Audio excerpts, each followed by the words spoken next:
Molt bon dia a tothom i benvinguts a Oposcat. Si us agrada, si us plau, feu-nos un like. Si voleu estar al cas de les nostres novetats, subscriviu-vos i cliqueu a la campaneta i s'us notificarà cada vegada que anem publicant alguna càpsula informativa. Avui m'agradaria parlar-vos de la novetat del dia d'avui, 25 de maig del 2022, que fa referència a la publicació en el DOC de l'acord de govern que es va adoptar ahir, 24 de maig. És l'acord de govern 105/2022 de 24 de maig, pel qual s'aprova l'oferta d'ocupació pública d'estabilització d'ocupació temporal de la Generalitat de Catalunya, en el marc de la llei 20/2021 de 28 de desembre, que és la llei estatal que va adoptar tot un conjunt de mesures per reduir la temporalitat en l'ocupació pública.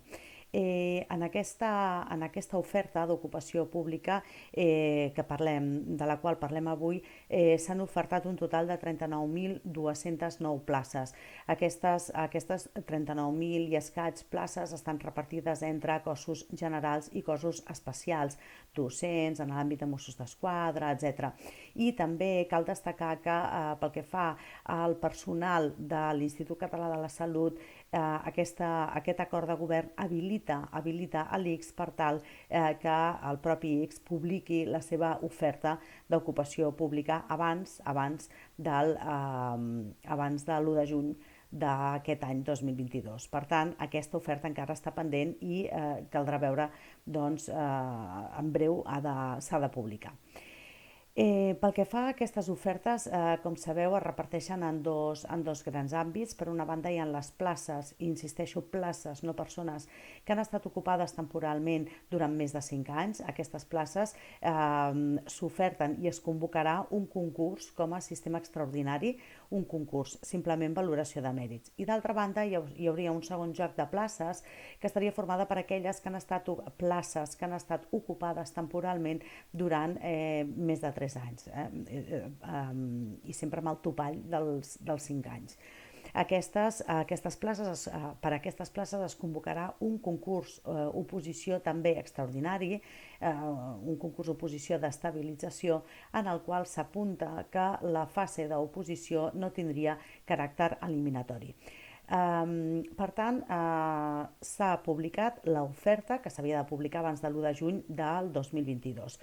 A continuació s'haurà de publicar la convocatòria ja de les places en concret, i aquesta convocatòria s'ha de publicar abans del 31 de desembre del 2022. Per tant, entenem que ja no hi ha el coll de botella que teníem fins ara.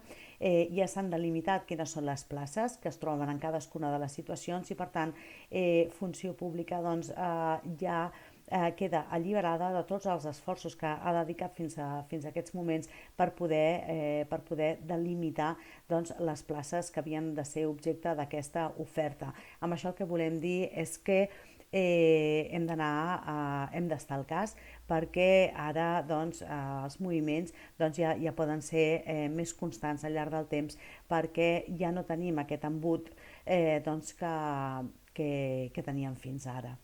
Quina és l'oferta? Les places que estan ofertades pel concurs són 436 places pel cos superior. Pel cos superior, 436 places. Pel cos de gestió, 582 places. Pel cos d'administratius, 597 places. Pel cos d'auxiliars, 2.336 places. I, finalment, pel cos de subalterns, 457 places. D'altra banda, les places que s'oferten pel concurs oposició d'estabilització, són les següents. Del cos superior, 13 places sense reserva, més 5 places per persones reservades per persones que acreditin discapacitat, més 2 places per persones que acreditin una discapacitat de caràcter intel·lectual.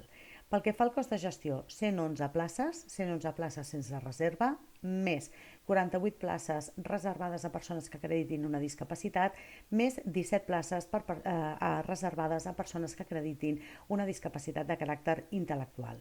Pel que fa al cos d'administratius, 208 places, més 102 places reservades a persones que acreditin una discapacitat, més 63 places reservades a persones que acreditin una discapacitat de caràcter intel·lectual.